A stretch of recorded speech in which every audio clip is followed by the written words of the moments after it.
আসসালামু আলাইকুম and welcome to my YouTube channel. আজকে আমি বেশ জনপ্রিয় এবং ভাইরাল একটি জাপানিজ ক্রিম আপনাদেরকে রেডি করে দেখাবো। এই ক্রিমটি বানানোর জন্য আমাদেরকে লাগবে ফার্স্টেই পটেটো, একটি মিডিয়াম সাইজের আলু নিলেই হয়ে যাবে। ফার্স্টে আমরা এটি ভালো মতো ছিলে নেব। এরপর এক পরিষ্কার পাত্রে পরিষ্কার পানি নিয়ে ভালো মতো ধুয়ে নিতে হবে। এরপর গ্রেটার দিয়ে সুন্দর করে গ্রেট করে নিতে হবে। আপনাদের কাছে যদি কোনো গ্রেটার না থাকে তাহলে আপনারা ছোট ছোট কুচি করে কেটে নিতে পারবেন। পরবর্তীতে আমাদের একটি বড় পাত্রে হাফ কাপের একটু বেশি পরিমাণ লিকুইড দুধ নিয়ে সেটাতে গ্রেট করে রাখা আলুগুলো দিয়ে দিতে হবে।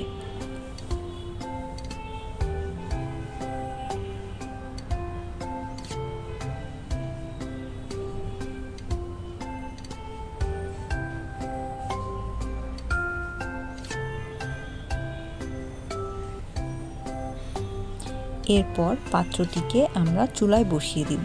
মনে রাখতে হবে চুলার আঁচ অবশ্যই খুবই মিডিয়াম থাকতে হবে, কারণ আমরা যদি চুলার আঁচ অনেক বেশি দিয়ে দিই দুধগুলো পড়েও যেতে পারে। তো আমরা মিডিয়াম আঁচে 5 থেকে 7 মিনিট যতক্ষণ না পর্যন্ত আলুটা সিদ্ধ হয়ে আসে ততক্ষণ পর্যন্ত চুলোয় রাখবো।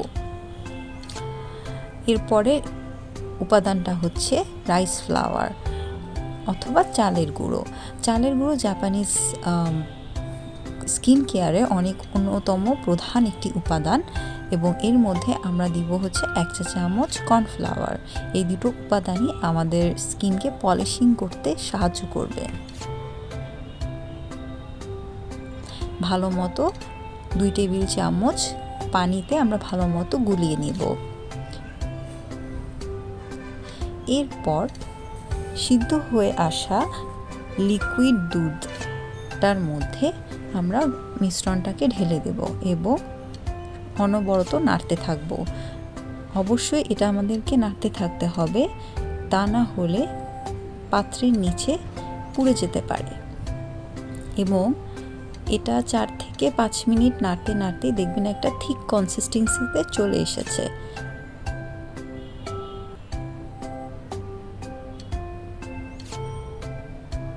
এখন যে কনসিস্টেন্সিটা দেখতে পাচ্ছেন এটা এখনও একটু লিকুইড রয়েছে, এটা এখনও ক্রিমের মতো টেক্সচারে আসেনি। এর জন্য আমাদের আরও 1 মিনিট চুলোয় রাখতে হবে। যখন দেখবেন অনেক ঘন হয়ে আসছে এবং ক্রিমের মতো ঘন হয়ে এসেছে তখন আমরা বুঝতে পারবো যে এটা হয়ে গেছে। যেমন দেখেন এখন আমি এই কনসিস্টেন্সিটা ক্রিমের মতো হয়ে আসছে এবং এটা ঠান্ডা হয়ে গেলে আরও বেশি ঘন হয়ে যাবে। এখন আমরা এটাকে ক্রিম বানানোর জন্য একটা ব্লেন্ডারের জারে পুরো মিশ্রণটাকে ব্লেন্ড করে নেব। দেখেন ব্লেন্ড করার পর একদমই ক্রিমের মতো মনে হচ্ছে এবং এটা স্কিনের জন্য অনেক বেশি উপকারী। এটাতে কোনো সাইড ইফেক্ট নেই, কারণ আপনি যে উপাদানগুলো ব্যবহার করেছেন তার সবই ন্যাচারাল এবং এটি আপনি প্রায় 1 সপ্তাহর মতো ব্যবহার করতে পারবেন। অবশ্যই এটাকে ফ্রিজে রাখতে হবে এবং একটি এয়ারটাইট কন্টেইনারে বা পাত্রে রাখতে হবে এবং আপনার এটা রেগুলার ব্যবহারে আপনি আপনার স্কিনটা জাপানিজদের মতো গ্লো পেয়ে যাবেন। এটা অবশ্যই একটু বেশি পরিমাণে নিয়ে 5 থেকে 7 মিনিট স্কিনে ম্যাসাজ করতে হবে এবং এরপর ঠান্ডা পানি দিয়ে ধুয়ে ফেলতে হবে। ভিডিওটি যদি আপনাদের ভালো লেগে থাকে then don't forget to like, comment, share and subscribe. Till then সবাই ভালো থাকবেন, সুস্থ থাকবেন। আল্লাহ হাফেজ।